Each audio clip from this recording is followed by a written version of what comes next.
Ladies and gentlemen, welcome to the show. Thanks so much for being with us. My name is Paul Harrell, and this is the Millstone Report. Thanks for being with us.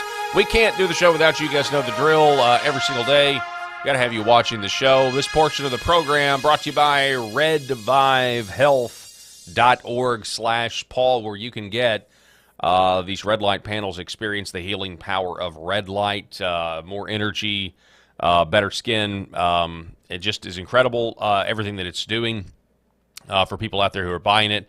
And they got a huge sale on right now for Father's Day. We'll tell you more about that here in a minute. But you can always call the number 866-726-8483, and they'll make sure you get the discounts where you can stack them down, save 30%. And we'll tell you about more about that here in a moment. Incredible what's going on. We got a lot to talk about. If we have time at the end of the show, I'm going to check in on the Southern Baptist Convention. I understand, and the vote may even be in, but I understand they voted, I don't know, about 15 minutes ago, they were taking up the vote to end the ERLC, the Southern Baptist. Of course, the Southern Baptist is the largest denomination of evangelicals in the country. And much like many of our institutions, just, from top to bottom in this country, they have been infiltrated by wokeness. Megan Basham certainly illustrated that with her books, Shepherds for Sale, this attempt to carve out a safe space within churches or parachurch ministries for Marxists, whether they agree with that label or not. A lot of times people don't like to be shown a mirror of who they really are or what they're actually representing, and I get that. That's just, human nature. So we're going to try to check in with Southern Baptist Convention and see what that vote was a little later in the program, because I'm interested in the ethics. It's the ERLC is the political arm for the Southern Baptists, and it has been hijacked. It was hijacked by Russell Moore. It's been hijacked by Brett Leatherwood. And the Southern Baptists are a lot of them, they've had enough. They've tried to float this idea of ending the ERLC for a very, very long time. And it's, first it was laughed at, and then it was, but now it's a legitimate thing because people are realizing that the ERLC is speaking to things that the Southern Baptist Convention doesn't believe. Most of the pew sitters don't believe in. The Southern Baptist Convention hasn't asked them to act on some of the issues that the ERLC advocates for. And again, it's just an example of wokeism infiltrating the Southern Baptist Convention. So I'm interested in that because while I'm not a Southern Baptist, I am a Christian, and I think issues like this are important. So we'll do that. We'll also check in on the riots. The riots are spreading across this country. Let's just say this.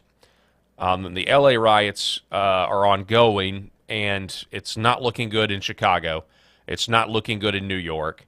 And it's not looking good, according to my good friend Jacob Holloway, who lives in Atlanta. He texts me, we have riots in Atlanta. That's what he texts me about a couple of hours ago. So it's all gearing up to this No Kings, the No Kings protests that are going to devolve into violence. I think it's almost guaranteed. And so we'll see what, again, the Trump administration, I think, has to continue to confront this head on and put it down, regardless of what politics are, regardless of what your obsession might be, or, our concern about optics, this, that, and the other. Who cares about politics? We either are going to have a country or we're not. We're going to have law and order or we're not. And people who do this type of stuff have got to be stopped. So we've got all that for you and more. But where I wanted to start this afternoon is right here. Depending on, I guess it's still the morning if you're on the West Coast.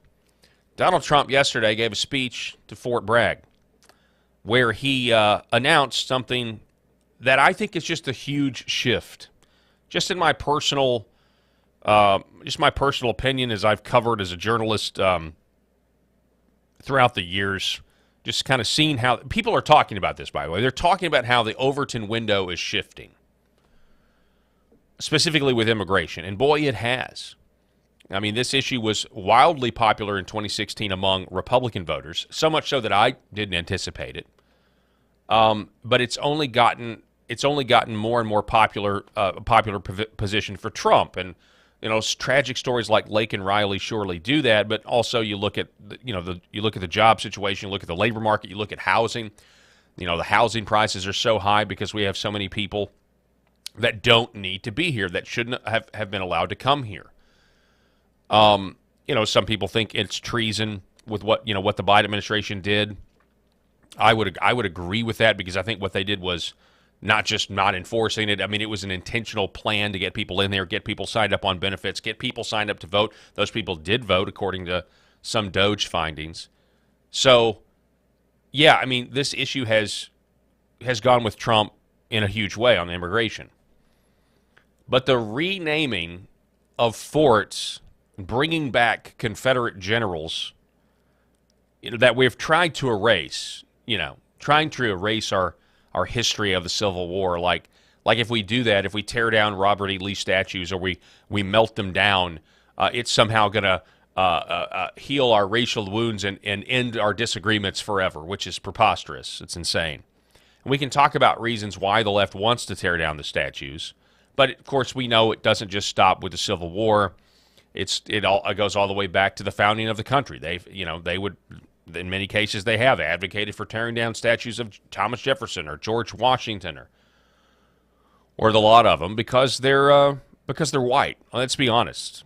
I have boiled it down to that. It's no longer because, I disagree with their view on slavery or this or that. No, it's simply because they're white. Jeremy Carl actually has an excellent post out there. Jeremy Carl, the author of the book, The Unprotected Class, about the demographics of Los Angeles in 1950 being 86% white. But you're not hearing that from these deranged celebrities today. You're hearing them actually talk about the founding of Los Angeles, and they say Katy Perry. It's got a Spanish-sounding name, so that means Mexico founded it, when they don't know that, Spanish is from a country in Europe. It's quite hilarious. We'll cover all that. But let's get to the comments. Here was Donald Trump yesterday at Fort Bragg, and he said this. For a little breaking news, we are also going to be restoring the names to Fort Pickett, Fort Hood, Fort Gordon, Fort Rucker, Fort Polk, Fort A.P. Hill, and Fort Robert E. Lee. We won a lot of battles out of those forts. It's no time to change. And I'm superstitious, So, this is a big deal. Not just for me as a Southerner, not just for me who's somebody who lives in Arkansas. Well, I'll tell you a story about that. So this just kind of gives you an idea for how far the Overton window has shifted. So in my state of Arkansas, this was back when I was covering Arkansas politics on a daily basis. And this would have been, my goodness, I can't remember when. It would have been sometime, during the Obama administration. So 08, 09, 2010, somewhere in there, maybe more like 2011, 2012. So you've got Martin Luther King Day, and you've got Robert E. Lee's birthday. Okay. And there is this, there at the time, and I may be getting some of my facts mixed up because this was so long ago, but there was this movement among some Arkansas Republicans, and it perplexed me, to essentially end Robert E. Lee's birthday, like an official state recognition of a day in January, and end it because it also fell on Martin Luther King Jr. Day. Martin Luther King Jr. Day, I believe, was the same day in January as Robert E. Lee Day. And I'm pretty sure the January date is actually Robert E. Lee's birthday. And this piece of legislation was picked up, and it was spearheaded by Republicans. Not all, but Republicans. And it honestly, to a media, a liberal media, I mean, this was putting all of the Republicans in a very difficult position. Of course, you got to remember, this is before Trump, okay? This is before you had any sort of... People were afraid of the liberal press. They were just afraid of the media in general. They wanted to please them. They still had this idea that that there was a way that they would be able to get the press's approval, even in local politics, right? But that just was never going to happen. And somebody like Donald Trump, I think, realizes that. And that's one of the reasons the media hated him in his first term and his second term, because especially in his first term, because they were getting used to the idea of a guy who essentially, you go into a club, which I don't go to clubs, really never went to clubs, but, you've got the DJ, okay? You've got a DJ who's playing a certain song, getting the group to dance to their own beat. That's the legacy media, right?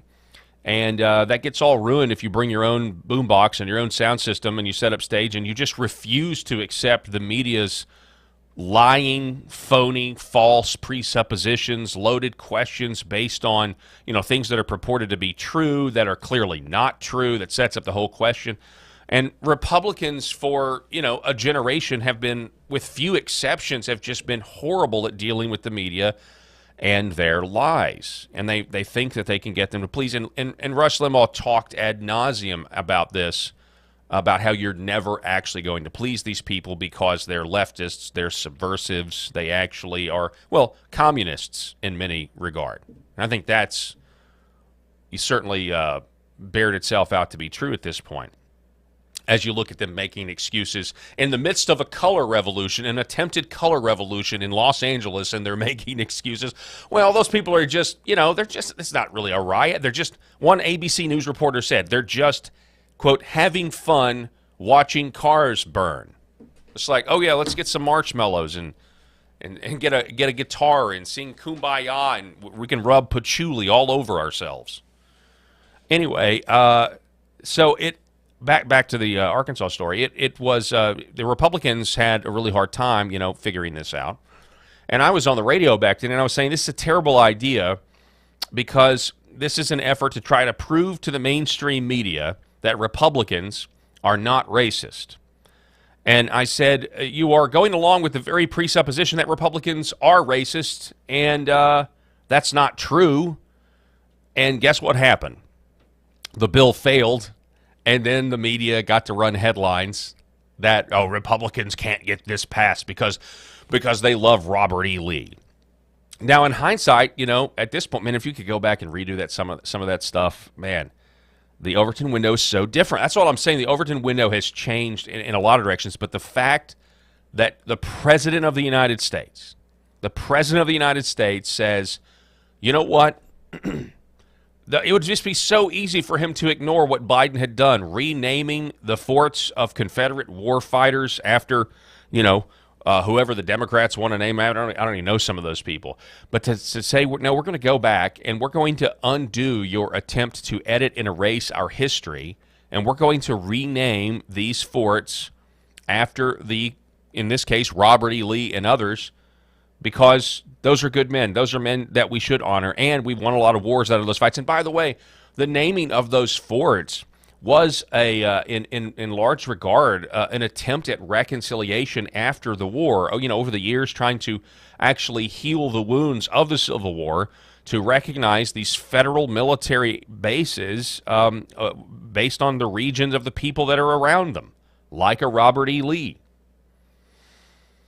So it's really incredible what has happened, and what is acceptable, what is not acceptable. I mean, you can guarantee that like a normal John McCain type Republican would never, ever, ever do something, and there's a lot more of them still out there, like Trump has done, restoring the name of Robert E. Lee.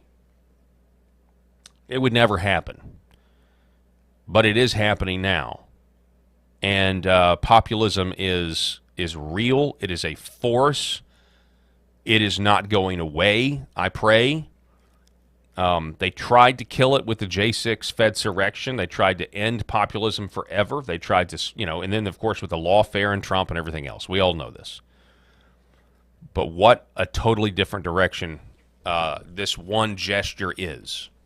This one simple act just says a lot to me about where the Overton window is now versus where it was. And I just think back to that little piece of legislation, that little effort trying to get, Robert E. Lee, basically get Robert E. Lee's name removed and replace it with Martin Luther King. And maybe even there was a compromise eventually a year or two later where they just separated the days. They separated Martin Luther King from Robert E. Lee, which was also still ridiculous. But anyway, you get two bites at the apple. You get a bite at the apple one session, and then you get another bite at the apple, and then that tends to be the way things get done. So President Trump says he's restoring the name of Robert E. Lee and other Confederates. Matt Walsh writes, Robert E. Lee was a man of great honor and integrity, qualities that his modern critics can't comprehend. He was given the choice between taking up his sword against his home and community and family or standing beside them in battle. He chose the latter. A reasonable person can understand why he made that choice. That's exactly correct. You know what's really funny about that? It really kind of sparks, like, you could really take that logic, like, why do people do things? Like, what were the reasons? Like, try to put yourself in their shoes historically. Like, why did they do what they did? And why did bad things happen? Why did good things happen? And this is the problem for many people, many millennials, for sure. I'm hoping the Zoomers, come out of this. It's a problem with reconciliation. And it fundamentally comes because of the lack of knowledge of God. My people are destroyed for lack of knowledge. See, the gospel of Jesus Christ actually is first of all, it's life-saving, it's incredible, but it's also a way to make sense out of the world. It's your answer for why people in history do things that we now have questions about, and we can see, well, that was good. Of course, maybe the left says none of it was good, and I can get that. But why did this happen? Why did slavery happen? Why do hear this? Why do good people do bad things? Well, the truth is there are no good people. But the question is, why would anything good ever happen? And that's those are blessings from the Lord. So. But I mean, if you try to, in modern philosophies, they give up on like trying to fit everything into a circle, right? They want, well, you have this over here, and then a totally separate idea over here, and then that's how they get to this whole, well, truth is relative. And I'm no philosophy major. I'm not a philosopher or anything like that. But it seems to be the case. But then if you actually have knowledge of God, which is the beginning of wisdom, it's the beginning of everything, right? Really, honestly. That's why some of these like classical conversations, these homeschooling groups, they want to root everything in God. Because if you really, if you don't have an idea of who the Creator is and who God is, that's the basis of all knowledge. That's the basis of knowledge to learn math, science, history, art, all of that needs to be rooted in that ultimate absolute truth. And that answers the question, our sinful hearts, our sinful natures, being in a fallen world. It answers these questions when we see these things in history. And if you don't have that, you end up pretty angry, and you end up, first of all, thinking that you yourself are now far morally superior than these Confederate generals, and that they're totally altogether evil. And you know what we should do? We should tear the statues down. We should smelt them. Do we have this image here? Yeah, remember that when they did this to Robert E. Lee, they should, the statue, we should just liquefy our history, and that will end all of our disagreements. And it really makes people feel like that they are their own God when they don't understand their own flaws and how in any given situation or culture, things would be different if you were there as well. You might have a lot more sympathy for everything that's gone on in the past. When you don't have that, you get angry. You know, I saw back during the height of the statue destruction, you know, you get all these people and these young people, and they were tearing down some statue up north. I don't know who it was of. It might have been of Thomas Jefferson or a Confederate. I don't know. I guess that wouldn't have been up north. Anyway, I think it probably was a founding father. So they tear the statue down, and then now the statue's down. And what do these kids do? They're kicking it.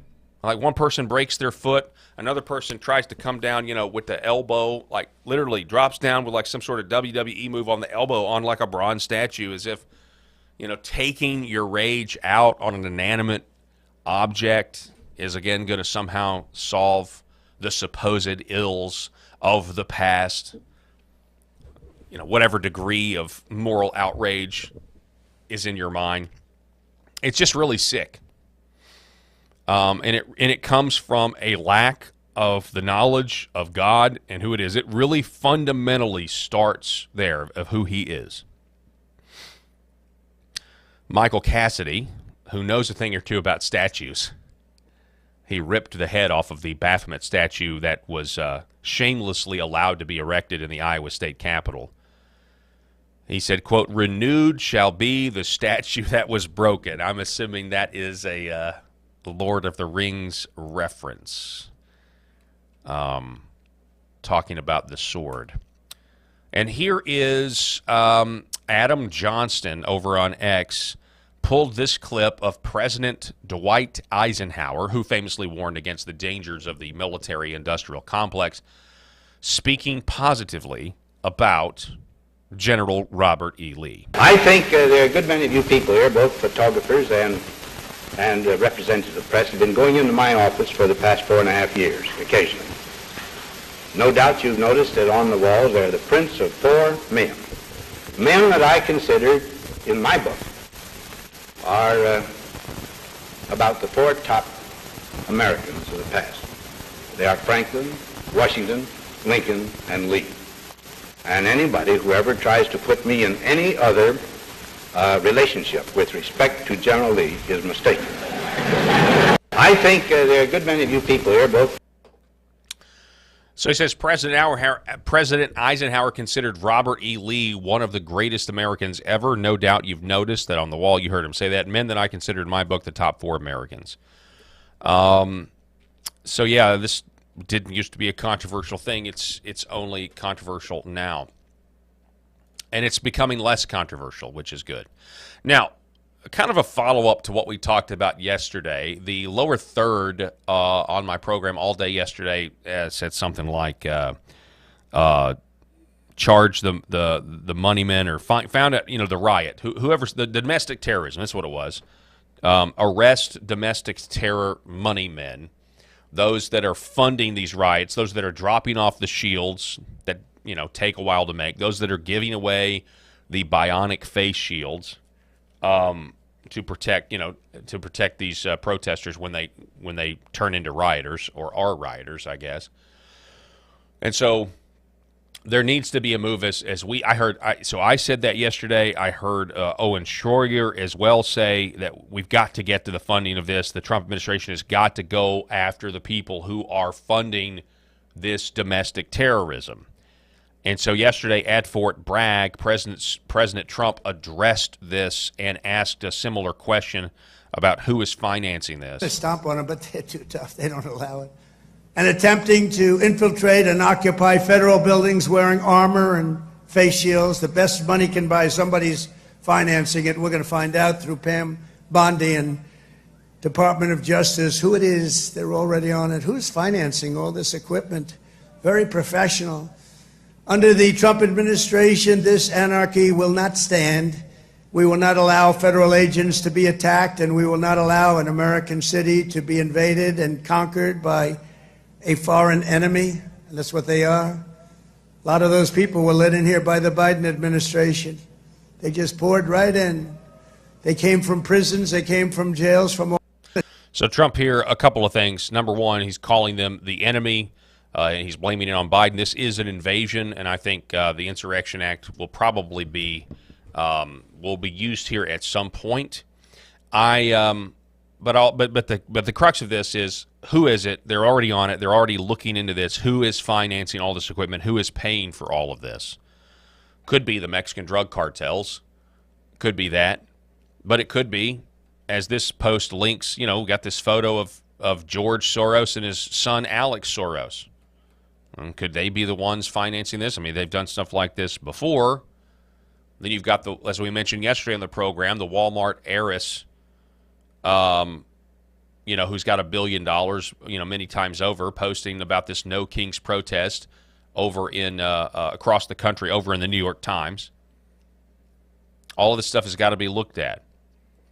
Then we have this, Alex Jones posting this video, the president of the Mexico Senate. Alex Jones describes the president of the Mexico Senate as the narco-terrorist-controlled Mexican government is now publicly promoting a plan to annex the southwest United States. Listen to this. Yo estuve en la Torre Trump. I was at Trump Tower. Cuando decía el presidente electo Donald Trump estaba 16 días de tomar protesta por primera vez como presidente, asumir el cargo. Y yo dije, si hacemos el muro, si lo pagamos. Pero lo hacemos con el mapa de So he holds up the map. He's basically saying, I met with Trump and talking about building the wall, and he says we will build the wall. Mexico, the Senate, the president of the Senate of Mexico is saying we will build the wall, but we'll do it according to the 1830 borders. 1830. Este es lo que era Estados Unidos en 1830. Which would essentially mean the Mexican border would start at Arkansas, no era Oklahoma, si ustedes Kansas. Pueden ver, quizás un tercio, mínimo una cuarta parte del territorio norteamericano. So that's what's going on. He's holding up, saying this is how we'll build the wall. We'll build it. Basically, they get California, Nevada, Arizona, New Mexico, and Texas.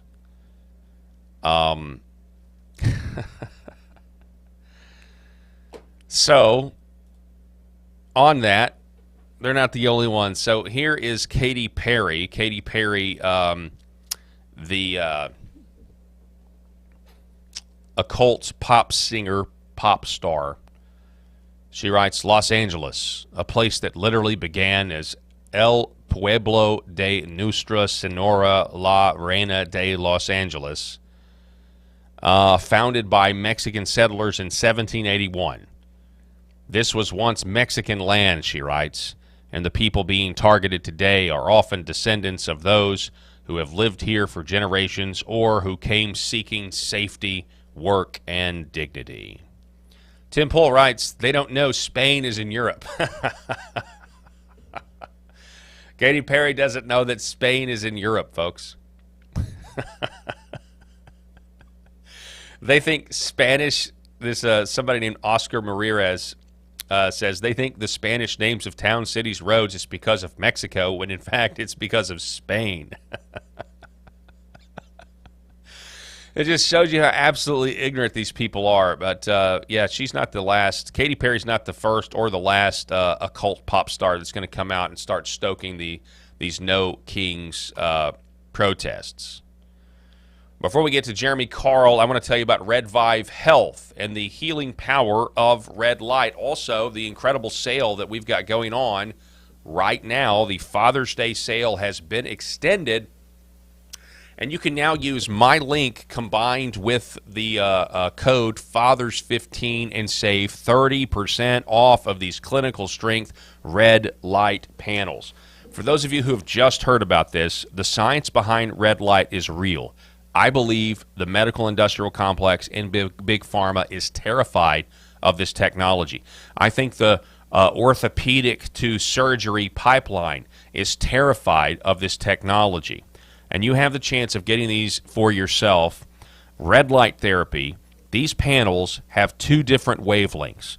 First, it emits red light, but then it also emits near infrared light, and you can actually toggle between the 2. You say, why would you want to do that? Well, sometimes you turn the red light off. Let's say you have a headache. You can turn the red light off and just get the near infrared light so that it doesn't bother your eyes and make your headache worse. And then you just get the near infrared light that penetrates deep into your into your head, right? And it really does work. So the 2 wavelengths, first, the red light, that's what gets absorbed by your skin, which leads to enhanced skin health, collagen production, and anti-aging properties. And then the near-infrared light penetrates deeper into the body, reaching your bones, muscles, tissues, and even organs. This is a way to look better. This is a way to feel better. And the science backs it up. And so, from now until Sunday, Father's Day, you can take advantage of this huge deal. This is a big deal. You get 15% off with my link and another 15% up with the code FATHERS15. And if for any reason you have problems stacking those codes online, which I don't think you will, because as long as you use the link, I think you're good, you can always call them and they will answer 866-726-8483, and they'll make sure that you get the discounts that you're wanting. They're very much aware of the sale going on because they've seen an increase in purchases and volume since they've been running this sale. redvivehealth.org/Paul. Do the research if you haven't. Those that have been sitting on the fence waiting for this incredible technology, waiting for this to become more affordable. Obviously, they also have the 60-day money-back guarantee, 0% interest finance available. But I know that the panels are not cheap. I know that. They're clinical strength panels that you can have in your home. A lot of you I know have been wanting to get one, but maybe it's just the price point's not there. Well, take advantage. 30% off through Father's Day. Do this now. Get the panels. You're also supporting keeping this program going and on the air. We've got to take a quick break. We're going to hear from our friend Mike Lindell, and we'll be back here in just a moment. Don't go anywhere. I hear every day about the products you all wish MyPillow carried. Well, guess what? We probably do. Slippers, bathrobes, pet beds, blankets, mattresses, sleepwear, loungewear, duvets, comforters, pot holders, aprons, oven mitts, and so much more. And they're all on sale. For example, get our best-selling standard MyPillows for only $14.98. Body pillows, $29.98. 6-piece bath towels or kitchen towel sets, just $29.98. Multi-use MyPillow 2.0s with pillowcase, $9.98. Save $40 on our Spring Percale and Giza Dream bedsheet sets. Any size, any color, and so much more. So go to MyPillow.com or call the number on your screen. Use your promo code to save up to 80% on all MyPillow products. And I've never done this before. When you spend $100 or more, you're going to get 2 standard MyPillows absolutely free. Life can be pretty unpredictable, filled with good days and not so good days. And sometimes, the only difference between the two is your level of preparedness. The Jace case lets you be better prepared for whatever comes your way. It contains antibiotics and other prescription medications so that you aren't caught unprepared. With the Jace case, you are able to get your prescription medication before the unpredictable happens, allowing you to turn those not so good days into great ones. Go to jace.com now and get your own Jace case. So that's jace.com, and use my name, Paul, for the discount there. I've got the Jace case right here. It interferes with green screen, but it's right here, full of antibiotics. Make those a different color. The screen's not even that color. I don't get it. This is where I don't get technology. Anyway, jace.com, use promo code Paul for that. So the riots are expected to continue. They're expected to spread nationwide over the weekend. I told you earlier that my good friend Jacob Holloway, who is based out of Atlanta, he normally, we do special episodes of the Paul Harrell program, and he's normally sitting right over here in studio. By the way, we're going to be doing more of those, so stay tuned for that. But and probably on Ex American News as well as other places. But he was telling me that they've already got riots in Atlanta, like it's already kicked off in Atlanta. So is the National Guard going to go to Atlanta? Is the National Guard going to go to Chicago, New York? Like what's actually about to happen in this country? They certainly want, I agree, the people that have said, like Alex Jones and others that have said, this is going to be, they're wanting a George Floyd, right? They want another George Floyd moment, something else to rally themselves around. But I don't think the public is going to, I don't think the public is there. I don't think it's going to work this time. Even if they do get a situation like that, some sort of hands up, don't shoot. I know the media will be there. I know they're going to parrot it. I know there'll be weak-minded people that will be like, oh my gosh, this is the worst thing ever. Nothing like this has ever happened. Something is wrong. And they'll try to, blame it on President Trump. But I'm just not sure that the public is going to be brainwashed this time. I really don't think so.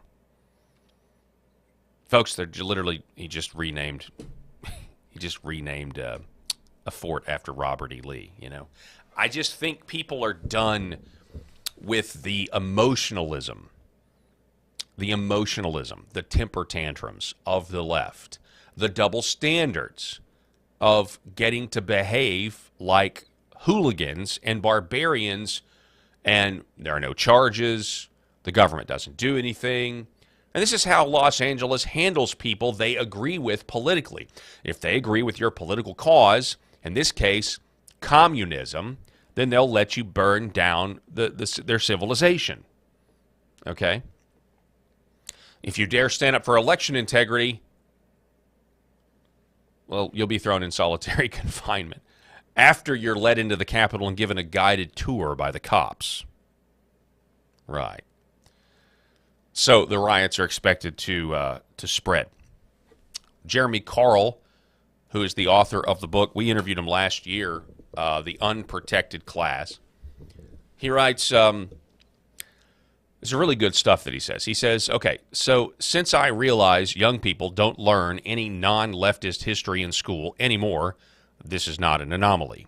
He writes, California was approximately 88 to 89% non-Hispanic white in the year 1950. The physical infrastructure and cultural institutions that still predominate in California were built overwhelmingly by white non-Hispanics from the late 19th century to the middle of the 20th century. California was much more diverse than the rest of the country before Hart-Celler immigration, or Hart-Keller, but this was all very relative. It had 5 to 6% or so Hispanic population, a not significant portion of which was descended from pre-statehood populations, and was 2% Asian American, which were small percentages on an absolute basis, but far greater than in the vast majority of the U.S. at the time, where these populations were effectively non-existent. But overall, California was so typical of America that it was a bellwether state politically. Did you know this? Voting for the winning presidential candidate all but 3 times between 1888 and 1996. Between 1952 and 1988, it supported the Republican candidate in every election except for LBJ's 1964 landslide. The Hart-Keller Immigration Act, and that may be pronounced Seller. I wasn't around in the 60s, and I guess I got that public school history education. The Hart-Celler Immigration Act of 1965 radically reshaped California's and America's demographics, and when Californians passed Prop 187 overwhelmingly, with 59% of the vote in 1994, which denied state benefits to illegal aliens, the overwhelming preference of the state's voters was ultimately nullified by a single federal district court judge. Sound familiar, he writes? This action by the district court judge was the death knell for that version of California, dare I say, vision of California. What would follow was a complete demographic transformation of the state. Today, just a bit more than a fifth of California children are non-Hispanic white, and the state is one of the furthest left in America, having been completely dominated by the Democrats since 1992. The story of California from the late 20th to early 21st century tells us many things, one of which is how much effect the illegitimate ruling of a single district court judge, if left unchallenged, can affect the future trajectory of a state or country. And this is in response to Jessica on X, who has posted a 1951 video of the streets of California. I'm assuming this is L.A., and how it looks like, I mean, you really can't even believe it, but it is clearly a majority white community. Pretty wild. So I encourage you guys to watch that to give you a history lesson. You know, in you've got this, you know, this land belonged to Mexico, for like 20 years. After the Spanish left, for like 20 years, and then America took over. And this is what happens, hear me clearly, when superior cultures encounter inferior cultures. Don't get me wrong.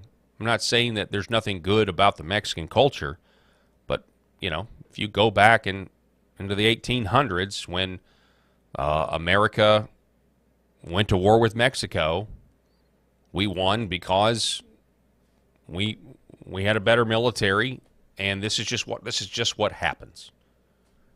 Same thing with the Native Americans. It's just what happens.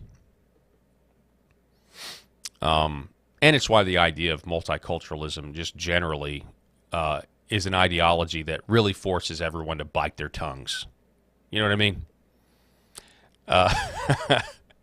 It's kind of a way to just force people to be quiet and not point out the obvious. Here we have leadership, not politics, from Grace Chong. Actually, it's from Steve Bannon. In response to Donald Trump's Truth Social, where Donald Trump wrote, "If our troops didn't go into Los Angeles, it would be burning to the ground right now, just like so many of their houses burned to the ground. Their housing burned to the ground in the fire.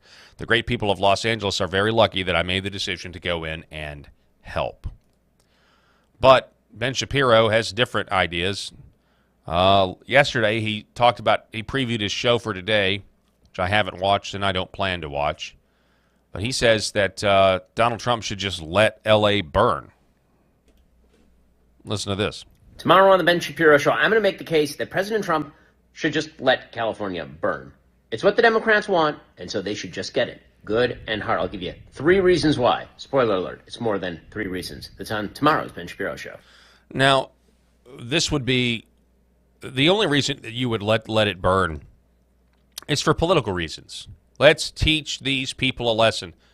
The idea of, you shouldn't have voted for so many Democrats, right? Shouldn't have voted for so many Democrats, and man, this is what you get. But that's not the president's job here. First of all, this is an American city.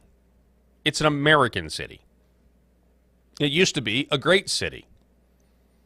And it needs to be liberated. It needs to be, this stuff needs to be put down. I mean, it's got to be put down. Law and order is either real or it's not. So Ben Shapiro here is obviously wrong. Just let it burn. No, I don't think we should do that. I think the right thing to do would to put down violence, to stop violence. And if Newsom and if Mayor Bass isn't going to do it, I think you have a moral obligation to go in and protect the innocent, regardless of who they voted for. By the way, ABC News thinks this is an own. The local ABC News affiliate, ABC 7 Eyewitness News, has this hilarious piece with a headline, police, well, no, hang on, that's not it. Was it down here? Well, it looks like we'll just go to the tweet. They wrote this story, quote, there are more U.S. troops in Los Angeles than Iraq and Syria. As if that's somehow a burn or an own. Orrin McIntyre writes, shows you how insane our foreign policy has become, where they feel like this is a gotcha. More troops are defending the U.S. than are standing around waiting to be shot in some random Middle Eastern country. Yeah, guys, we know. We voted for that. I thought that was pretty good. Folks, the rest of this program brought to you by Curable Premium Health and their incredible CBD products that I want you to buy. If you don't know anything about CBD, curable.com would be a great resource to go to research the benefits of it. They have that there, and a whole list of products in different ways that you can use CBD to help regulate your sleep, to help regulate your pain instead of taking ibuprofen all the time. And we'll tell you just a little bit more about them here coming up in just a moment. But Paul 20, if you want to get ahead of me, Paul 20 will save you 20% off of that. Here's Trump. Will he invoke the Insurrection Act? If there's an insurrection, I would certainly invoke it. We'll see. But I can tell you last night was terrible. The night before that was terrible. We have, as you've seen, it was on most of your networks, people with big, heavy hammers pounding the concrete and pounding curbs, pounding it, breaking up all, and handing these big chunks of concrete to people. And they were taking that concrete, going up on bridges and dropping it into the roof of a car. They were throwing it at our police. They were throwing it at our soldiers that are there. And we got it stopped, and we have them in custody right now. Look, if we didn't get involved, right now, Los Angeles would be burning, just like it was burning a number of months ago with all the houses that were lost. Los Angeles right now would be on fire, and we have it in great shape. We're not playing around. How will you determine whether or not there is an insurrection? Well, you'll take a look at what's happening. I mean, I could tell you there were certain areas of Los Angeles that you could have called it an insurrection. It was terrible. But these are paid insurrectionists. These are paid troublemakers. They get money. And when you take a look at what they do, where they show up and everyone's saying, what's he doing? He's pounding the curbs. This one guy's pounding the curb, breaking the curb, and handing big pieces of granite. In some cases, it's granite and concrete to other people. And they're running out with it. And then we watch the other people, and they try and throw it into the face of the soldiers, throw it into the face of the police, and they hurt some people very badly. They go up on bridges, they drop it down on the cars as the cars are moving. They're not breaking the curb because they're doing a demolition service. They're breaking it to hand out to people as a weapon. It's bad stuff. I've never seen that before. So as these protests over the weekend are as they turn violent, inevitably going to turn violent in cities like New York, Chicago, Los Angeles again, Atlanta, maybe Houston, it will be very interesting to see what the president does here. Just a few. I just mentioned a few cities, but we also have Denver. It's already started. Anti-ICE rioters have taken over the streets of Denver. Again, all of this is because we dare deport those who are here illegally.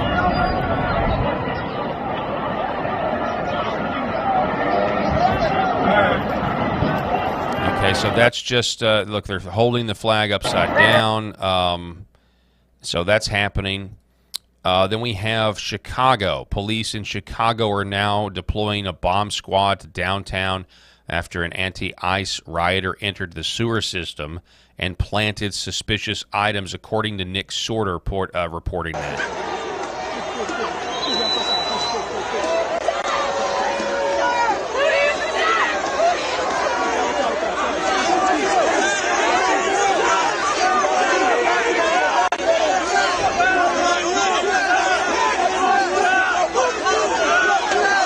So that's Chicago.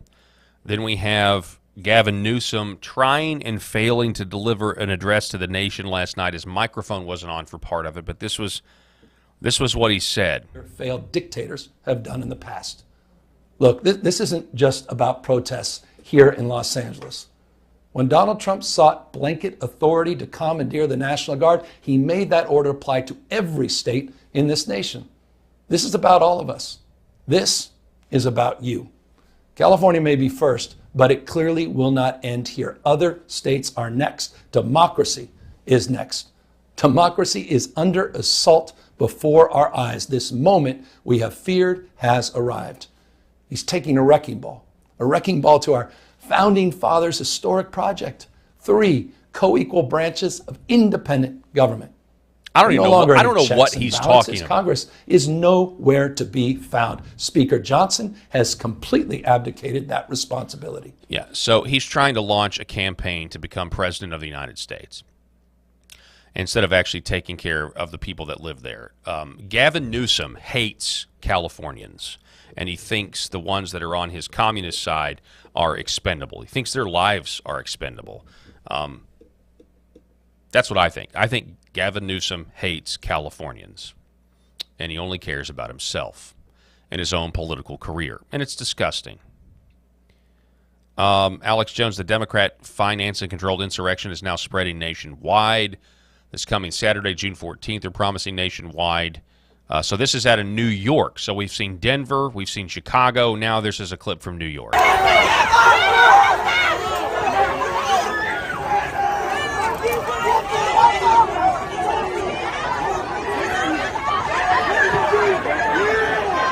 And again, this is an excellent opportunity for a false flag attack, and the media will blame Donald Trump for it, or the federal government for it immediately. They really do want another George Floyd. I think that's true. In the meantime, we have this report from MSNBC. Breaking just moments ago, NBC News reporting that ICE is preparing to deploy tactical units known as Special Response Teams to 5 Democratic-run cities. Those cities, Seattle, Chicago, Philadelphia, Northern Virginia, and New York. It's not clear if these raids will begin immediately. I mean, the protests themselves, like if you're an illegal alien and you're a part of these protests, riots, if you're part of these riots, like, I mean, to me, that's, I'm sure they, don't have any identification on them and that sort of thing, unless they're just complete morons. But I mean, ICE needs to arrest these protesters, the rioters, and if they're illegals, they need to get deported. I mean, I would hope that that's part of the plan here, right? And there's got to be some way to secure the peace while at the same time, killing 2 birds with 1 stone. And now we also can deport the ones that are here illegally. You would think that would be the case. By the way, I will reiterate the point about how all of this started in L.A. after an investigation into money laundering that implicated the cartel. So that also could be who's funding all of that. Let's see here. There's another one of Donald Trump. We had a raid in Nebraska where they raided.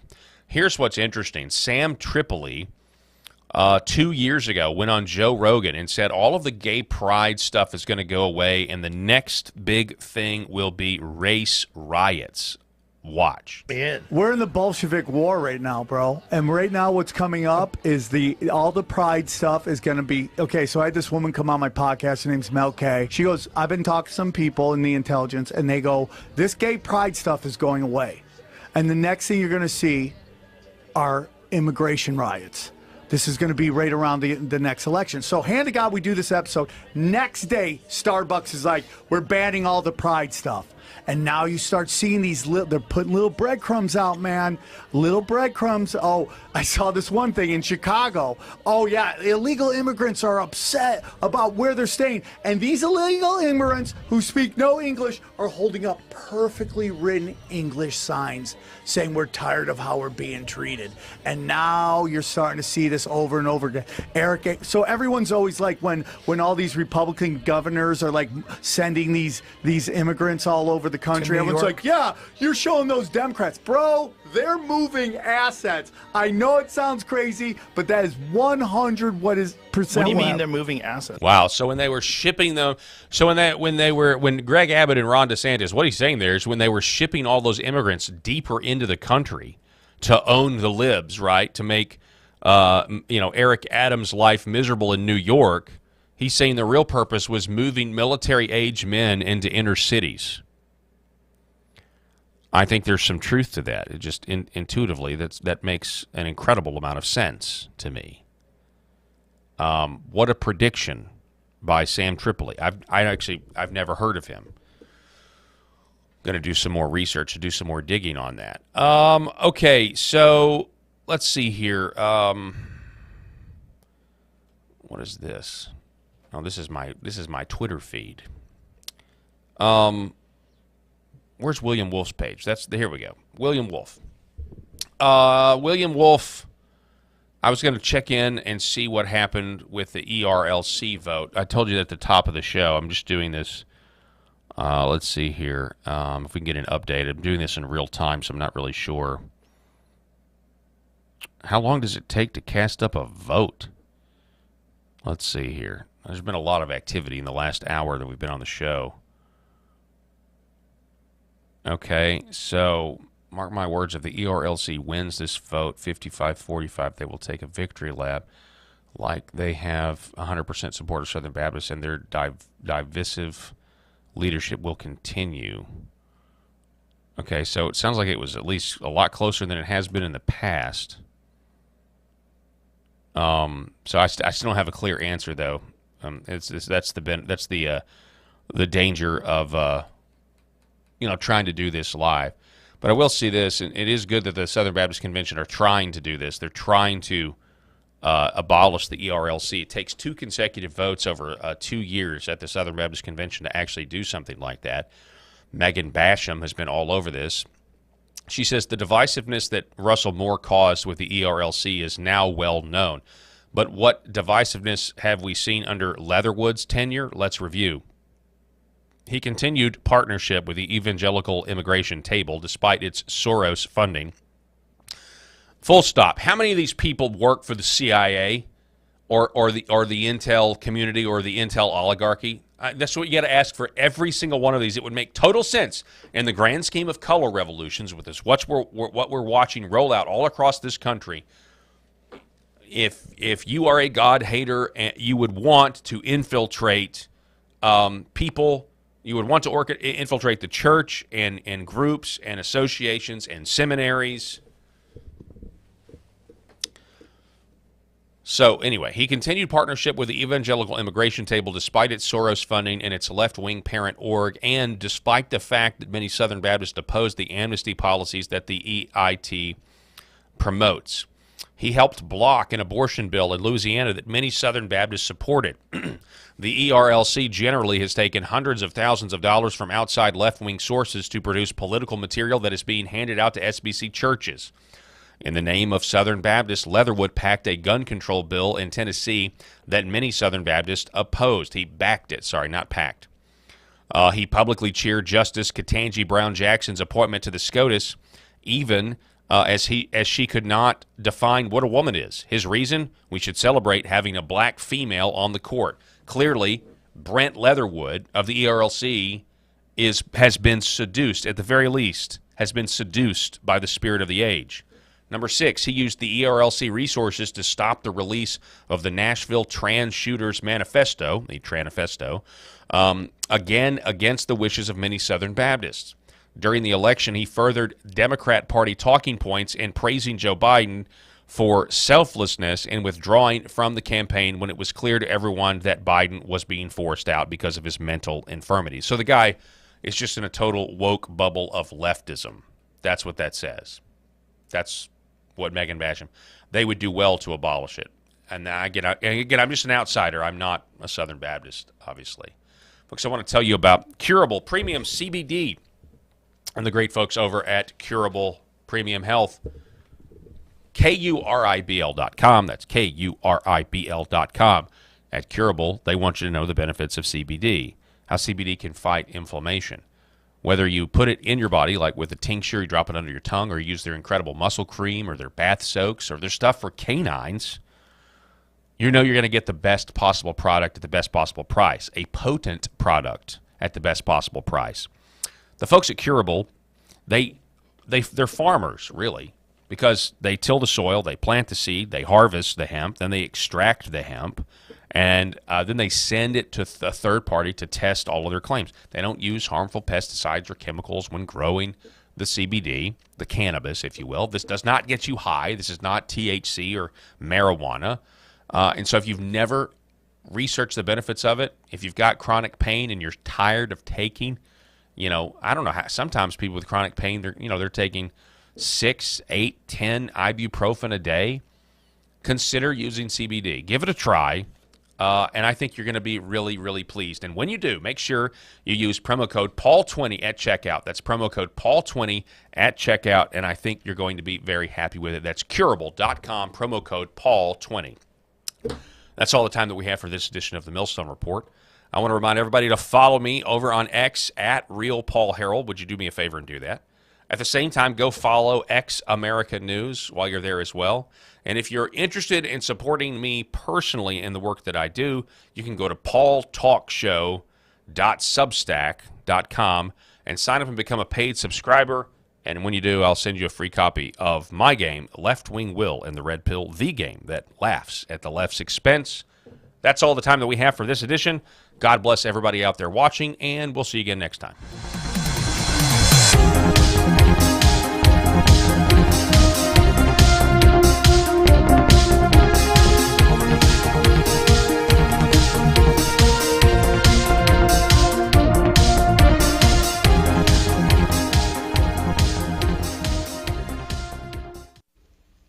The very foundation of the Christian faith is based